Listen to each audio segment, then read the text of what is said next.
Bonjour Caroline Isambert, Bonjour. merci d'avoir accepté mon invitation. Vous êtes historienne, docteur de l'EHSS, l'école des hautes études en sciences sociales. Vous êtes aussi la co-autrice avec l'historien Jean-Paul Godillère et le sociologue Pierre-André Juvin de Pandémopolitique, réinventer la santé en commun. C'est aux éditions de La Découverte. Vous y parlez de santé comme objet pleinement politique et non pas comme un objet de politique, comme vous le dites dans le livre. Vous analysez ce qui se joue à travers la crise du Covid et vous montrez qu'il s'agit bien plus d'une crise sanitaire, c'est une crise économique, c'est une crise de l'expertise, une crise de la représentation politique, une crise environnementale aussi, écrivez-vous. En cela, c'est un événement pandémopolitique. On va y revenir, mais d'abord quand même, vous dites dans le livre, à la fin, je vais déjà à la fin, mais vous rappelez dans le livre que ça n'est pas une pandémie, le Covid n'est pas une pandémie, c'est une syndémie. Ce n'est pas un mot qu'on a l'habitude d'entendre. Il s'agit de voir dans la Covid-19 la conjonction d'un risque infectieux et de maladies chroniques. Pourquoi cette lecture-là de la crise, cette conjonction dont vous parlez, nous aide à y voir plus clair? Alors, il faut rendre à César ce qui est à César, c'est pas nous Oui, qui je n'ai pas le dit ça. disons, c'est le rédacteur en chef du Lancet qui a un peu remis au goût du jour une notion qui était plutôt une notion de spécialiste de syndémie, qui montre que le Covid-19, c'est un virus qui rencontre des populations qui ont un certain nombre de caractéristiques. Et on voit que des pays comme la France, comme les États-Unis, qui ont des populations soit vieillissantes, le Covid, il frappe beaucoup plus durement les personnes âgées. Je pense qu'on va reparler de la Ouais. situation des personnes en EHPAD. Et il touche aussi beaucoup plus durement les personnes qui sont atteintes par ce qu'on appelle des comorbidités. Les personnes qui sont diabétiques, les personnes qui font de l'asthme, les personnes qui ont des problèmes cardiovasculaires. Et que pour fabriquer l'épidémie, eh bien, c'est la rencontre entre les deux. Et on voit que, on va dire, depuis une vingtaine d'années, c'est question de santé des populations, c'est question de savoir comment vont les gens. C'est des questions qui ont été beaucoup moins au centre du débat. Il y a on va dire, il y a des discussions autour des maladies chroniques, mais comment on prévient, y compris par les conditions de vie et pas seulement par les conditions individuelles, le fait de développer ces comorbidités, ça avait plus ou moins disparu du débat public. Et c'est sur cette dimension-là, le virus, on en a beaucoup parlé, mais il nous semble que les comorbidités, pour le coup, c'est un thème qui aurait mérité d'être beaucoup plus central dans les débats autour de la crise sanitaire depuis maintenant plus d'1 an. Vous nous invitez dans le livre à repenser, ou en tout cas à revoir la notion de de triage. Vous rappelez que ce triage n'est pas nouveau, en tout cas dans nos systèmes de santé, mais surtout ce qui est intéressant, c'est que le triage auquel on pense, c'est le triage des personnes qui vont accéder ou non d'ailleurs à la réanimation selon un rapport bénéfice-coût. Mais vous allez plus loin, vous démontrez que ce triage, il est plus global, il est systémique. En quoi il est systémique ce triage? Alors, peut-être la première chose, c'est de se rappeler que le tri, c'est la pratique normale de la médecine. Pour la réanimation, c'est particulièrement aigu, mais les médecins, les systèmes de soins n'évoluent jamais, même si on est dans un système idéal, avec des ressources parfaitement infinies. Il n'y a jamais un seul patient, donc le travail dans un établissement de soins, mais même dans un cabinet libéral, c'est tout le temps d'allouer des ressources en fonction du nombre global de ressources qu'on a et de la situation individuelle d'un patient. Donc nous, il y avait quand même un étonnement de voir des pouvoirs politiques qui disaient on n'a pas trié, alors que même trier, c'est l'essence pratiquement de ce qu'il faut faire quand on est en médecine. Mais au-delà de cette pratique professionnelle, nous, on fait le constat qu'il y a d'autres modalités de tri, comme vous nous l'avez présenté, un tri systémique, qui fait qu'on a privilégié de façon structurelle certaines choses au détriment d'autres dans le système de soins. Par exemple, on a privilégié plutôt une médecine de pointe, une médecine hyper technique, une médecine très centrée sur ce qu'on appelle la biomédecine, c'est-à-dire en gros les médicaments et les innovations technologiques, plutôt qu'une médecine fondée sur la prévention est fondée sur des approches en santé publique. Et là, on retombe sur notre premier point, c'est que tout ça, ça a eu comme effet de ne pas bien anticiper la question des maladies chroniques et la question de l'état global de la situation. Et puis, il y a, et ça on en a beaucoup parlé, et ça a joué un facteur majeur dans la crise, il y a tout ce qu'on appelle le New public management Ah, dans l'hôpital public, qui fait que des mécanismes comme la T2A, la tarification à l'activité, ont privilégié un certain nombre d'actes de soins au détriment d'autres et ont fait que l'hôpital s'est non seulement trouvé appauvri quand l'épidémie est venue, et en plus s'est trouvé à devoir faire des choses qui d'habitude ne sont pas privilégiées par le système de gestion des hôpitaux. Et puis un autre aspect du triage systémique, c'est que eh bien, l'état de santé des populations est déterminé par un certain nombre de facteurs et que vous avez des discriminations qui traversent de façon aiguë la société française, les discriminations en fonction de l'endroit où vous vivez, les discriminations racistes qui font que eh bien, vous n'arrivez pas devant cette pandémie avec le même état de santé et la même exposition au virus. justement, sur ce tri économique qui génère les inégalités, en quoi c'est nouveau dans cette pandémie que l'on connaît? Qu'est-ce qui a mis en valeur cette crise sanitaire que l'on connaît actuellement par rapport à d'autres pandémies qu'on a pu connaître par le passé?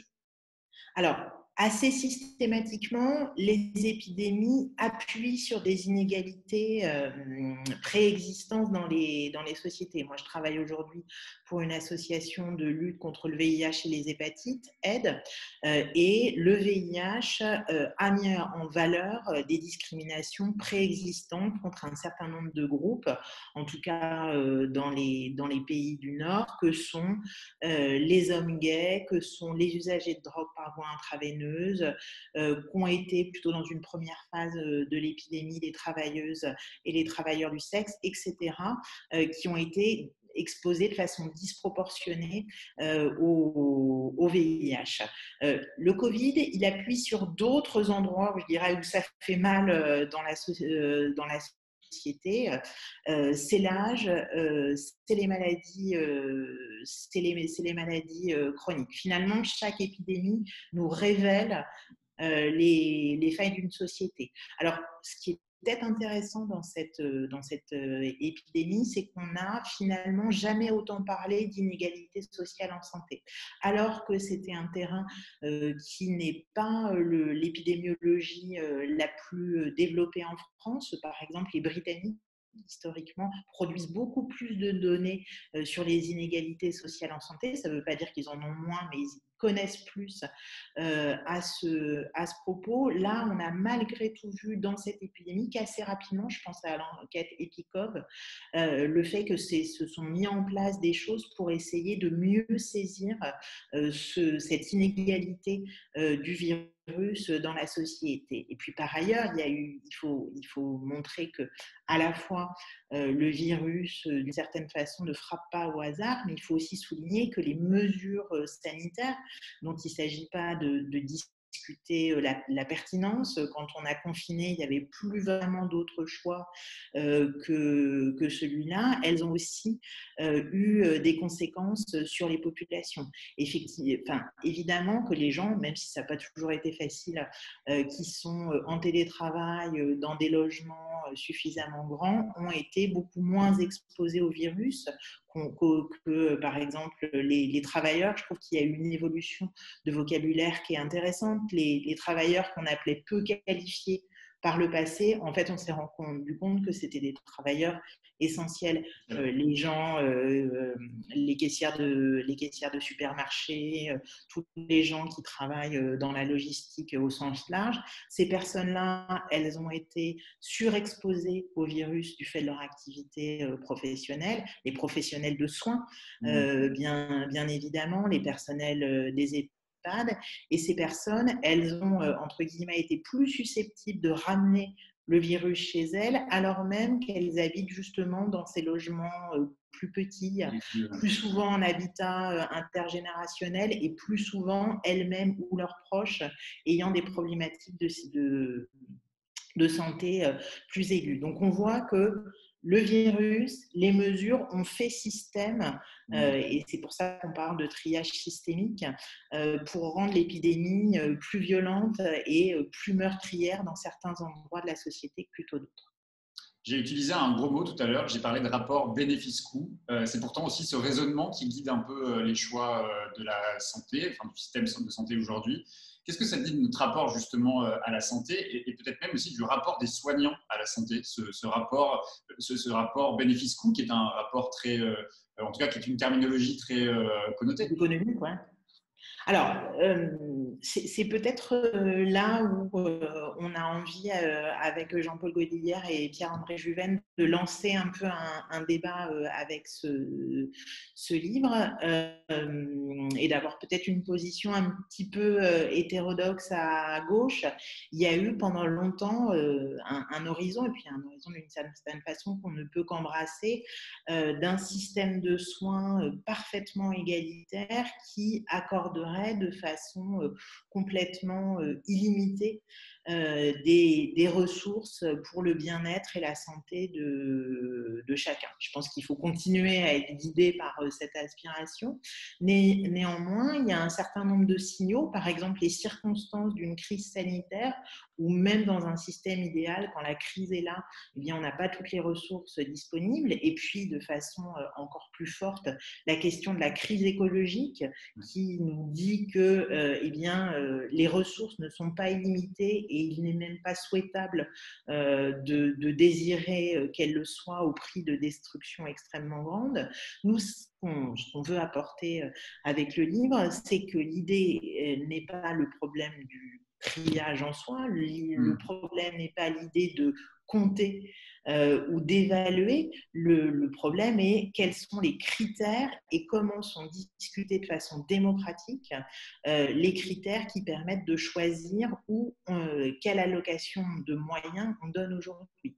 On a vu ces dernières années, c'est particulièrement frappant jusqu'à la caricature, d'un côté les hôpitaux s'appauvrir tendanciellement du fait d'un certain nombre de réformes, avec des professionnels de soins et des usagers qui voient la qualité des soins et puis l'idéal qu'ils portent.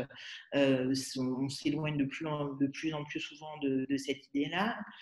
Et de l'autre côté, les nouvelles thérapeutiques, notamment dans le cadre du cancer, dont les prix atteignent des plafonds stratosphériques. Les nouveautés en matière de cancer, même si elles peuvent apporter un vrai bénéfice pour les patients qui sont concernés, on est sur un marché extrêmement financiarisé où on arrive avec des traitements sur le marché à 100 000, 200 000 euros. Et d'un côté, le décideur public dit non, on ne vous donnera pas beaucoup plus dans les hôpitaux, il va falloir continuer à faire autant avec moins. Et de l'autre côté, on a des laboratoires pharmaceutiques à qui on dit, bon, bah, ok, vous voulez ce prix-là, on va s'arranger pour le trouver. Donc la question, elle est comment on remet de la démocratie dans le fait que ce soit l'ensemble des citoyens qui décident de quelle conception de la justice sociale ils veulent porter au sein du système de santé. Et alors je fais peut-être preuve de trop d'optimisme, ça va peut-être être l'une des vertus de la crise d'avoir remis dans le débat public ces débats en santé qui sont, alors, il faut dire ce qui est, extrêmement techniques, mais finalement on a tous beaucoup appris sur les essais cliniques, on a beaucoup appris sur la santé publique et on peut espérer qu'il y ait une moindre confiscation par des petits cénacles à l'avenir de ces questions qui sont quand même finalement des questions de vie ou de mort à chaque fois. Est-ce que vous êtes aussi optimiste sur l'organisation même de l'hôpital public? Vous dénoncez dans le livre la technocratie sanitaire. Pourtant, on a vu dans la crise que les soignants ont repris le pouvoir sur ceux qu'on appelle les technos. Ça aussi, ça peut être une des leçons retenues de cette crise. Alors, nous, on n'a pas une critique de l'administration en tant qu'administration. Par contre, il y a une vraie question, c'est vers quoi a été dirigée l'administration sur les 20 dernières années. Les agences régionales de santé, en soi, ce n'est pas une mauvaise idée. Le problème, c'est que les agences régionales de santé, depuis leur création à la fin des années 2000, elles ont été guidées par un objectif, c'est s'assurer qu'on reste dans les clous budgétaires de l'Ondam et bien vérifier que les hôpitaux hôpitaux ne dépensent pas plus que ce qu'il faut. Donc, quand vous avez une administration qui est dirigée vers des mesures d'économie, si du jour au lendemain, vous lui demandez de faire de la santé publique, elle n'est pas très outillée pour ça. Finalement, elle ne sait pas faire et finalement, on ne lui a pas vraiment expliqué que c'était son métier. Pour les hôpitaux, alors on a vu, c'est vrai, hein, une reprise en main par le pouvoir médical qui avait été concurrencé par le pouvoir gestionnaire depuis les 20 dernières années et on peut s'en réjouir. Il y a deux limites. La première limite, c'est que ça ressemble beaucoup à une parenthèse et on voit qu'avec le Ségur, eh bien, finalement, l'ordre gestionnaire reprend sa place une fois que Oui, la vous crise dénoncez la a prépondérance des refusé. logiques néolibérales dans le livre. Ouais. Puis la deuxième chose, c'est que évidemment, on est comme tous les citoyens extrêmement admiratifs de ce qui a pu se passer pendant la crise sanitaire et du dévouement des soignants. Il n'empêche qu'un système de soins idéal, il n'est pas forcément ni gouverné par les gestionnaires ni par les médecins. Il est gouverné par les personnes concernées que nous sommes tous. Hein. Les soignants peuvent être aussi à leur tour des usagers et même les gestionnaires ont des problèmes de santé et on pense que c'est ces intérêts-là finalement que sont ceux des usagers du système de santé qui doivent donner les grandes directions, évidemment en discussion avec les soignants. Alors, il y a beaucoup d'analyses dans le livre et puis aussi vous apportez des pistes de réponse, des alternatives possibles pour reprendre un système de santé plus démocratique. Vous utilisez beaucoup le terme des communs. Vous rappelez dans le livre que l'analyse, je vous cite, là, des problèmes de santé va au-delà d'une simple identification des besoins et des réponses à y apporter. Elle lie une multitude de déterminants pour esquisser les contours d'un système plus juste et égalitaire autour de trois axes, dites-vous: la gratuité des soins, leur caractère universel et surtout un contrôle des soins médicaux par la communauté. C'est ce que vous appelez la santé communautaire. Ça consiste en quoi? Alors, l'un des constats a été que pendant cette crise, on a sur certains sujets, on est allé regarder ce qui se passait à l'étranger. On est allé demander aux épidémiologues britanniques de nous donner des modèles pour essayer de penser la pandémie. On est allé voir du côté des pays asiatiques, qui finalement, c'est la Chine hein, qui a inspiré le confinement au niveau mondial. Il y a des pays qu'on n'a pas du tout sollicités. C'est un certain nombre de pays du Sud. Je pense à des pays d'Afrique de l'Ouest.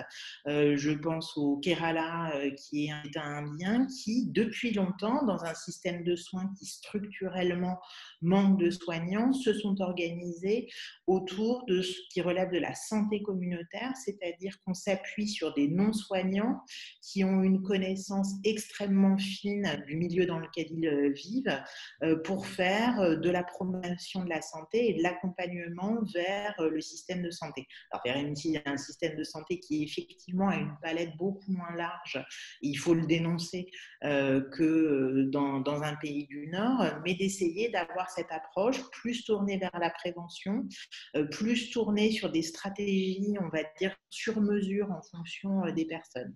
Et ça, c'est ce dont on a exactement manqué dans la crise. On voit, chacun de nous, hein, je pense que chacun peut faire son autocritique et c'est que pendant une année de pandémie, on n'a pas été impeccable, on n'a pas porté le masque exactement chaque fois qu'il aurait fallu.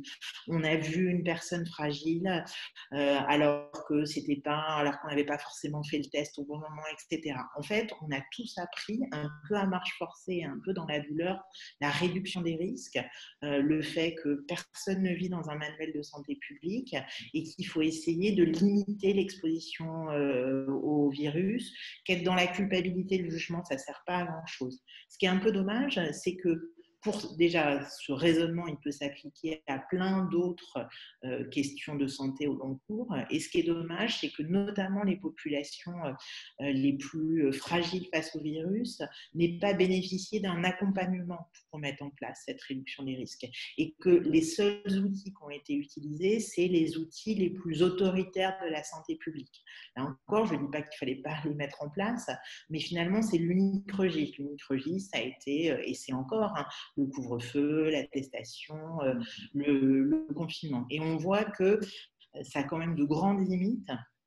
Que ça a déjà, et puis il y a des facteurs d'épuisement, hein, et là je pense que la société française elle est quand même bien, et puis beaucoup de sociétés dans le monde sont fatiguées, et il nous semble que du côté de la santé communautaire, du côté du fait qu'il y ait des non-soignants qui soient finalement investis d'une parole et d'un pouvoir en santé, on peut trouver un moyen de revitaliser notre système de santé et finalement aussi de faire porter moins sur l'hôpital, moins sur les soignants, et de faire, alors finalement un peu plus la santé, l'affaire de tous et beaucoup moins une affaire de spécialistes.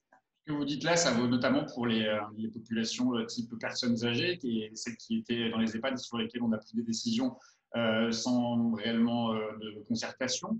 C'est ce que vous dites dans le livre, ça a été la double peine pour les personnes âgées, cette crise. C'est la double peine. Là, c'est typiquement les personnes âgées. Finalement, la question du bénéfice-risque que vous évoquiez tout à l'heure, elle a finalement été assez peu posée.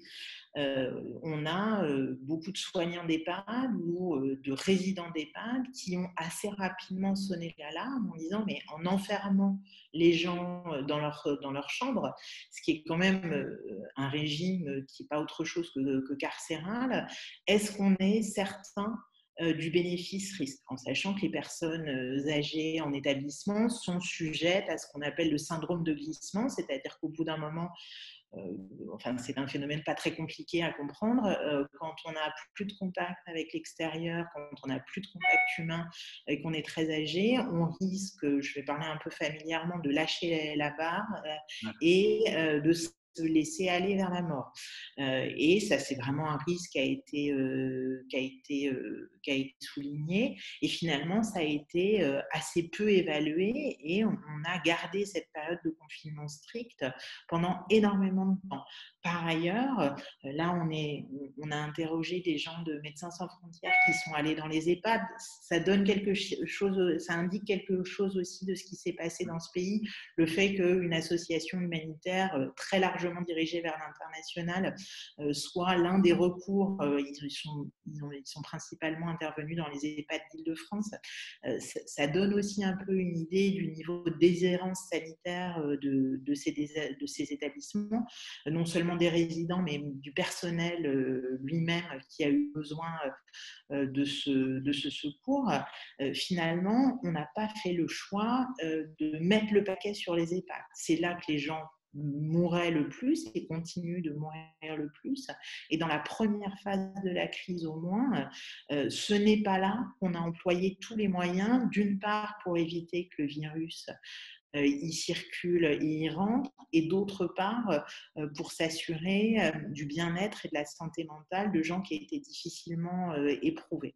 Et on voit, on est resté sur cette focale hospitalière et on a été incapable de voir un peu plus large et de penser prévention. Non, je vous ai... Pardon, je pensais que vous avez coupé. Non. Bon. Donc, j'ai une dernière question, Caroline Isambert. Vous l'avez dit, vous travaillez pour l'association AIDS, l'association de lutte contre le VIH, le sida et les hépatites virales. Vous êtes la directrice du plaidoyer. Le VIH a beaucoup été comparé au Covid pour notamment la question des processus de recherche du virus. Ça fait près de 40 ans de recherche et même si on a fait des progrès en matière de santé concernant le VIH, il n'y a toujours pas de vaccin. Beaucoup d'argent a été mis sur la table et l'urgence de la situation sur le Covid a permis de trouver en quelques mois un vaccin sur le Covid. J'imagine que pour une militante ou une professionnelle de cette association, ça fait réagir. Comment est-ce qu'on peut parler on a beaucoup parlé de triage, mais il y a aussi un triage sur les maladies. Alors, il y a plusieurs choses. Là, je vais être au-delà de mes compétences scientifiques, mais je crois qu'il y a des caractéristiques du Covid et du VIH qui font que ce n'est pas tout à fait la même affaire de fabriquer un vaccin pour l'un plutôt que pour l'autre, avec quelque chose d'assez simple, c'est que le Covid, on est susceptible de s'en remettre, et l'immense majorité des gens s'en remettent, même s'il ne faut pas négliger la question des Covid longs qui est en train d'émerger comme un nouvel enjeu de santé publique. Donc, il est beaucoup plus facile de trouver un vaccin qui finalement va susciter en avance la réaction immunitaire qui a lieu quand tout se passe bien, quand on rencontre le Covid. Ce n'est pas le cas du VIH, qui est un virus, une fois qu'on est infecté, le corps humain ne sait pas s'en débarrasser. Donc, effectivement, hein, il y a un triage des maladies, et j'ai presque envie de dire, le VIH, à côté d'autres maladies, un certain nombre de maladies tropicales, a été moins négligé. Mais il est vrai qu'aujourd'hui, on a une recherche scientifique qui va se diriger, parce qu'elle est beaucoup guidée par les intérêts des laboratoires pharmaceutiques, vers là où il y a de l'argent à se faire, pour le dire très, très familièrement. Donc, des pathologies, par exemple, comme les maladies cardiovasculaires, le cancer, pour lesquels il est très important de faire des choses, vont recevoir une attention de la part de cette recherche dirigée vers les laboratoires pharmaceutiques, beaucoup plus grande qu'un certain nombre de maladies. Mais là où je pense que le parallèle il est extrêmement pertinent, c'est pas tant sur cette question de la recherche, c'est sur c'est la question de cette incapacité, alors que la lutte contre le VIH a développé énormément d'outils en 30 ans, a été pionnier sur un certain nombre de choses. On a été au niveau français, au niveau international, incapable de faire les transpositions dans la temporalité qui s'impose. Pour l'accès au traitement au niveau mondial, alors, il y a énormément de personnes vivant avec le VIH aujourd'hui dans le monde qui n'ont pas accès à un traitement, mais on a certains outils comme le Fonds mondial où on va regrouper des moyens importants pour donner accès au traitement, et on voit que ce modèle-là, qui a comme caractéristique de mettre les personnes vivant avec le VIH autour de la table pour qu'elles choisissent cette fameuse allocation de moyens, eh bien, on voit qu'on est incapable aujourd'hui de le faire pour le vaccin contre le Covid-19, et qu'aujourd'hui, le vaccin contre le Covid-19, c'est un produit qui est pratiquement exclusivement réservé aux pays du Nord, alors qu'on voit d'ailleurs que la situation au Sud est en train d'évoluer vers quelque chose de très inquiétant. Donc nous, ce qui nous a marqué pour le VIH, c'est le fait qu'on ne se soit pas tourné plus que ça vers nous, alors qu'on a cessé de mettre notre expertise à disposition, c'est-à-dire qu'on a dit, mais nous, on sait faire des choses en termes on avait reçu Aurélien Boucan, des maladies infectieuses.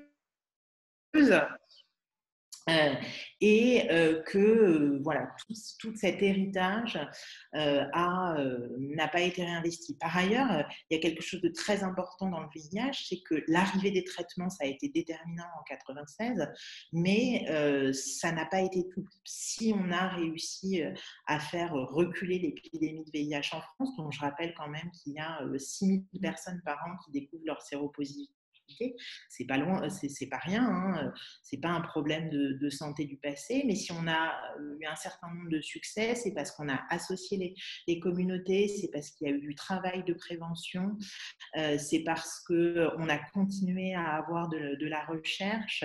Le vaccin ou la molécule magique qui du jour au lendemain met la fin à une épidémie, ça n'a jamais existé, et ça n'existera pas pour le Covid. Et je pense que le vaccin, évidemment, c'est un espoir immense, et évidemment, il apporte énormément de choses, et il faut reconnaître la qualité des données qui ont été produites à son propos, mais ça ne suffira pas tout seul à nous sortir des difficultés dans lesquelles on est aujourd'hui. Merci beaucoup, Caroline Isobel. Et vous parliez justement des laboratoires pharmaceutiques et de la logique néolibérale de ces laboratoires. Il y a tout un chapitre dans le livre qui est vraiment très intéressant, dans lequel vous revenez aussi sur la question des brevets. Donc, j'invite vraiment tout le monde à se procurer cet ouvrage, Pandémopolitique, réinventer la santé en commun. C'est aux éditions La Découverte. Merci encore. Merci beaucoup, merci à vous.